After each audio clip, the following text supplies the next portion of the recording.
बिस्मिल्लाहिर्रहमानिर्रहीम। अच्छा स्टूडेंट, मैंने लास्ट लेसन में कहा था कि मैं आपको जो file opening mode binary mode है वो मैं आपको बताऊंगा। देखें, एक एग्जाम में सवाल भी आया है कि write down three differences between a text file and a binary file. अब ये जो टाइप्स ऑफ फाइल्स हैं, जो कि इस चैप्टर का यूनिट का पहला टॉपिक है, तो उसमें आप लोगों ने पढ़ा कि दो टाइप्स की फाइल होती हैं, टेक्स्ट फाइल्स और एक बाइनरी फाइल्स।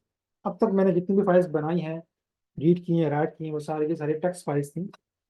बाइनरी फाइल्स पे मैंने अभी तक कुछ काम नहीं किया था, तो हम फर्स्ट टाइम बाइनरी फाइल्स पर काम करने लगे हैं। ये मेरे दिए हुए नोट्स में या इन बुक्स में आप लोग दे सकते हैं कि टेक्स्ट फाइल्स में और बाइनरी फाइल्स में फ़र्क क्या है। वो सारी डिटेल आपको थियोरेटिकल यहाँ मिल जाएगी। प्रैक्टिकली मैं आपको भी बताने लगा हूँ कि इनमें फ़र्क क्या है। तो सबसे पहले तो आप ध्यान में रखें कि अगर आपने फाइल को बाइनरी मोड में काम करना है तो उसके लिए फिर आपने इस बाइनरी मोड को इस्तेमाल करना है। तो मैं फाइल को बाइनरी मोड में ओपन करूँगा। इसके लिए मैं इस प्रोग्राम को चेंज कर रहा हूँ। मैं क्या करता हूँ कि इन सबको डिलीट करता हूँ और मैं अब की बार इनपुट फाइल या सॉरी आउटपुट फाइल स्ट्रीम को इस्तेमाल करता हूँ। ये हमारी फाइल है, ठीक है। आउटपुट फाइल स्ट्रीम का मतलब ये है कि हम इसमें कुछ आउट करेंगे, कुछ ऐड करेंगे, ठीक है ना। वो इसमें डिफॉल्ट उसका फाइल ओपनिंग मोड होगा, ठीक है। हम फाइल को ओपन करेंगे और फाइल का नाम मैं कहता हूँ कि भाई हमारी डी ड्राइव के अंदर डेटा फाइल्स के फोल्डर के अंदर हमारी डेटा फाइल है, data dot D A T कर दें या बी आई एन कर देते हैं। बी आई एन का मतलब ये हमारी बाइनरी फाइल है, ठीक है ना। B I N binary file, data dot bin. यानी आप ध्यान में रखें कि एक डेटा फाइल वहाँ पहले से मौजूद है, ठीक है, जो कि टेक्स्ट फाइल है। लेकिन अभी हम एक टेक्स्ट फाइल नहीं बना रहे बल्कि एक बाइनरी फाइल बना।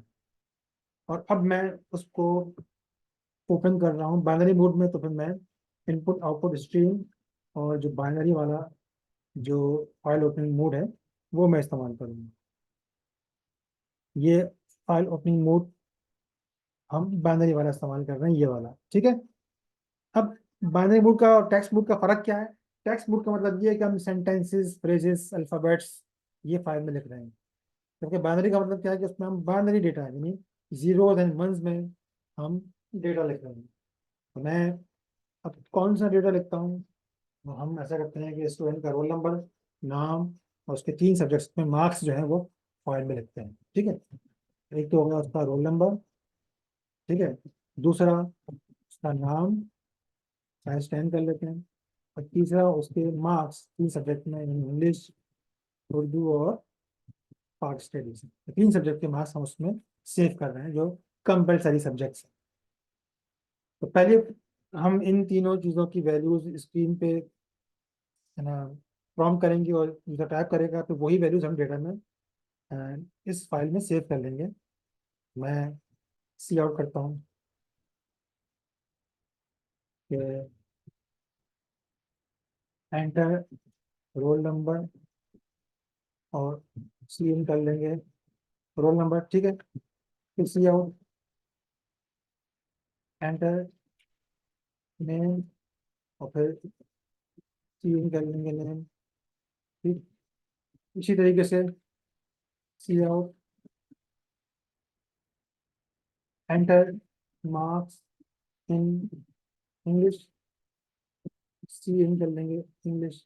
अब मैं टाइम बताने के लिए कंट्रोल सी कंट्रोल वी से पेस्ट कर लेता हूँ। यहाँ इंग्लिश की जगह उर्दू लिख देते हैं, तो यहाँ इंग्लिश की जगह पाकिस्तान स्टडीज लिख देते हैं। इसी तरीके से यहाँ हमारे जो वेरिएबल का नाम है URD, और यहाँ वेरिएबल का नाम जो है वो है PA के पास। ये चीज़ें हमने स्क्रीन पे प्रॉम्प्ट करने के बाद कीबोर्ड से रीड कर ली हैं और इन वेरिएबल्स के अंदर जो कि रैम के अंदर है वहाँ सेव कर ली हैं। अब इन चीज़ों को हमने इस फाइल में राइट करना है। तो इस काम के लिए मैं इस्तेमाल करूँगा फाइल। उसमें हमने लिखना है, क्या लिखना है? सबसे पहले रोल नंबर, जो कि रोल नंबर में सेव है, वेरिएबल में सेव है। फिर हम फर्क करने के लिए बैक स्लैश टी देते हैं, ठीक है, ताकि उसके बाद जब नाम लिखें तो नाम जो है वो रोल नंबर के साथ बिल्कुल चिपका हुआ ना हो, उनमें फर्क हो। फिर मैं फाइल में बैक स्लैश टी लिखता हूँ, मतलब टैब। फिर जो उसके मार्क्स हैं इंग्लिश के वो लिखता हूँ। फिर बैक स्लैश टी और फिर उसके उर्दू के मार्क्स, फिर थे बैकस्लैश टी, और उसके पाक शेड के मार्क्स, और सबसे आखिर में बैकस्लैश एन से लाइन चेंज करने के लिए, फाइल के अंदर लाइन चेंज करने के लिए। ठीक, ये मैंने चीज़ें फाइल में लिख दी हैं, और फाइल में लिखने के बाद हमने फिर फाइल को क्या किया, क्लोज कर दिया। फाइल को हमने क्लोज कर दिया। ठीक, हमने स्टूडेंट की चीज़ें पूछी हैं, फाइल में राइट की हैं, और फाइल को क्लोज कर दिया। ठीक है, याद रहे ये बाइनरी फाइल है, ये चीज़ें बाइनरी फॉर्मेट में फाइल में लिखी गई हैं। इस प्रोग्राम को मैं कंपाइल करता हूँ, और अगर कोई एरर नहीं होगा तो उसको हम रन करेंगे। ठीक है, देयर इज नो एरर, उसको हम रन करते हैं, चेक करते हैं कि ये फाइल में इन चीज़ों को लिखता है ये।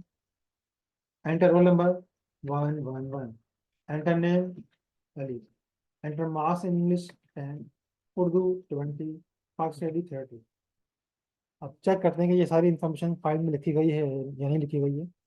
डेटा फाइल, अब देखें, डेटा डॉट बाइनरी, ये एक बाइनरी फाइल है। मैं इसका साइज बड़ा करता हूँ। ये तो पहली फाइल तो टेक्स्ट फाइल थी, लेकिन ये एक बाइनरी फाइल है, BIN फाइल।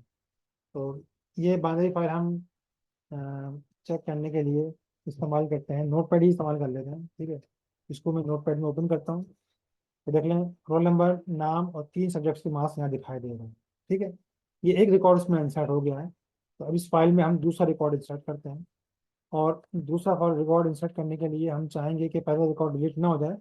तो फिर हम इसमें बाइनरी मोड के साथ साथ इसको अपेंड मोड में भी ओपन करते हैं। तो हम बिट वाइज और ऑपरेटर को इस्तेमाल करेंगे, input output stream, append mode और बिट वाइज और ऑपरेटर, फिर दोनों मोड में ये फाइल को ओपन करें कि पिछला रिकॉर्ड भी डिलीट ना हो, वो सेव रहे, और नए रिकॉर्ड जो है वो आगे इंसर्ट हो जाए। तो मैं इस प्रोग्राम को कंपाइल और रन करता हूँ। अब रोल नंबर 222, नाम जिया, मार्क्स 40, 50, 60। तो ज़रा इसको फिर जरा चेक कर लें कि उस फाइल के अंदर ये इन्फॉर्मेशन आ गई या नहीं आ गई। मैं नोट पैड को ओपन करता हूँ,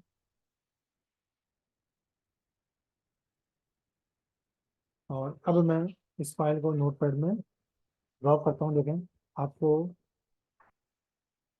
सब रिकॉर्ड दिखाई दे रहे होंगे, जिया का भी और अली का रिकॉर्ड भी। ठीक है, अब मैं इस प्रोग्राम को एक बार और चलाता हूँ। ठीक है ना, इस प्रोग्राम को मैं एक बार और चलाऊंगा, और इसमें मैं एक रिकॉर्ड और इंसर्ट कर दूंगा।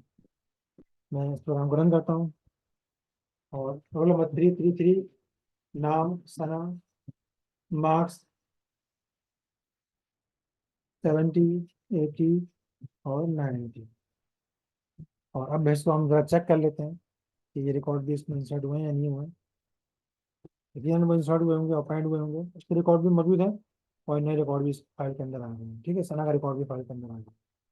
अच्छा, ये हमने फाइल को राइट किया है। अब इस फाइल को रीड करने के लिए हम प्रोग्राम बनाते हैं।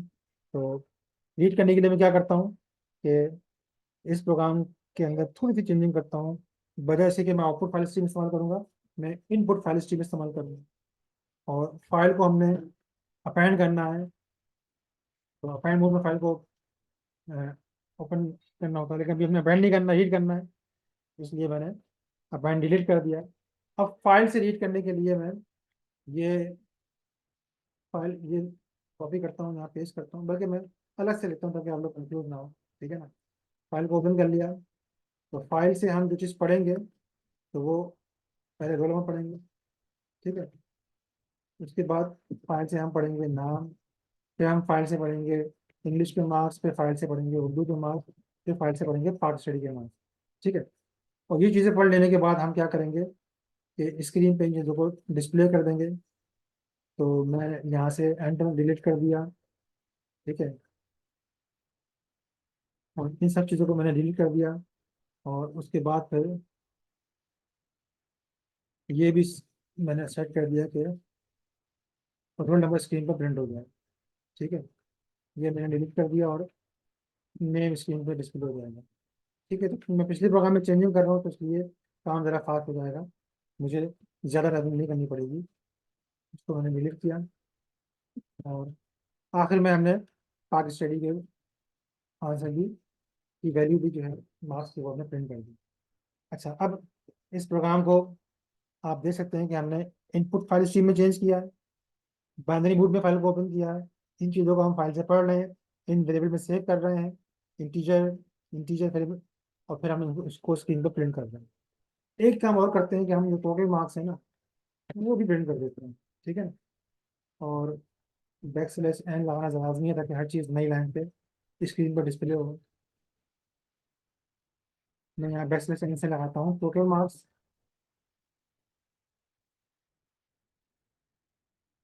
और टोटल मार्क्स में किसका प्रिंट करूँगा, इंग्लिश प्लस उर्दू प्लस पाक स्टडी को मैं टोटल करके प्रिंट कर दूंगा, ठीक है। आखिर में फाइल क्लोज हो गई है, तो इस प्रोग्राम को हम कंपाइल और रन करते हैं। अच्छा, ये उर्दू की स्पेलिंग थोड़ी मिस्टेक है, मैंने इसको ठीक कर दिया, इस प्रोग्राम को फिर कंपाइल और रन किया। तो देखें, इसने रोल नंबर 1 अली का रिकॉर्ड पूरा इसने सही तरह रीड कर लिया और डिस्प्ले भी सही तरह से कर दिया है। लेकिन इसने एक ही रिकॉर्ड रीड किया है, अगर आपने पूरी फाइल पढ़नी हो तो फिर हमें वही वाइल का लूप इस्तेमाल करना पड़ेगा। While not end of file, file का जब तक एंड ऑफ फाइल ना हो तब तक हमने इस प्रोग्राम को पढ़ना है। नॉट के लिए मैं नॉट का ऑपरेटर इस्तेमाल करता हूँ, और फाइल से पढ़ने के लिए और स्क्रीन पर प्रिंट करने के लिए मैंने इन तमाम चीज़ों को यहाँ से कट किया और लूप के अंदर पेस्ट कर दिया। ये चीज़ें लूप के अंदर आ गई हैं, ठीक है। और अब हम इस प्रोग्राम को दोबारा से रन करते हैं ताकि पूरी फाइल पढ़ लेंगे। तो ये तीनों रिकॉर्ड पढ़ लेगा, देखें, जिया का भी, सना का भी और अली का भी रिकॉर्ड इसने पढ़ लिया इसके अंदर, ठीक है। तो उम्मीद है कि आपको समझ में आ गया होगा। आप इसको प्रैक्टिस करना है। अल्लाह हाफ़िज़।